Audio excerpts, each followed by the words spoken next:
Our next stop this week, as we walk through and pay attention to Jesus' time on the cross, is this moment summed up so well by the title that precedes the section in my Bible, Jesus is Mocked.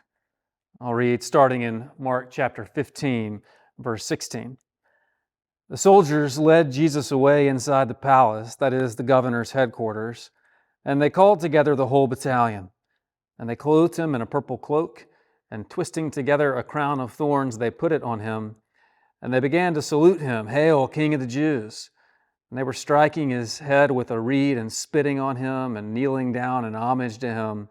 And when they had mocked him, they stripped him of the purple cloak and put his clothes on him, and they led him out to crucify him.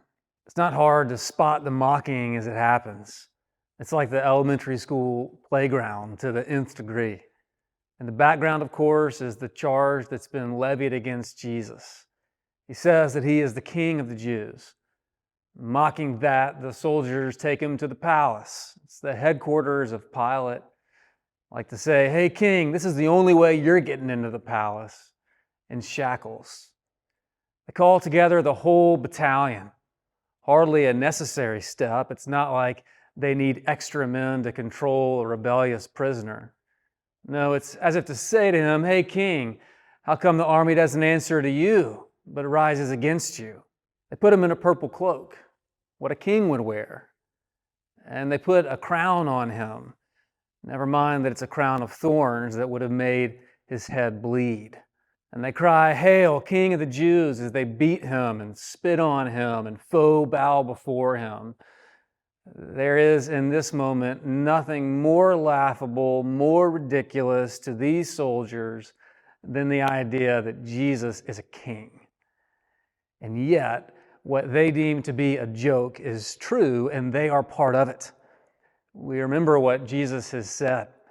He began to teach them that the Son of Man must suffer many things and be rejected. They laugh at the fact that Jesus could be king, even as they do the will that the king had already announced. In Isaiah 53, the Lord's saving king is described there in this way: "He was despised, and we esteemed him not. We esteemed him stricken, smitten by God, and afflicted." In other words, it was said of the Lord's king that his own people would look at him and say, "God must have abandoned him." He was not esteemed in the eyes of men. There's nothing more ridiculous to these men than the idea that Jesus is king. And yet his will, his reign plays out all around them. They are subject to it. And so I invite you today to think about what the moments when the idea of Jesus as king seems most laughable to you might be. Maybe there are moments when your life is so apparently off the rails that the Lord's purposes you discern could not be involved here. Or maybe there are moments when you are so comfortable, you're so in control that you know you must be the king or the queen. But there, Jesus reigns. I don't know whether that is hope or humility for you this week, but I hope that we will all see it.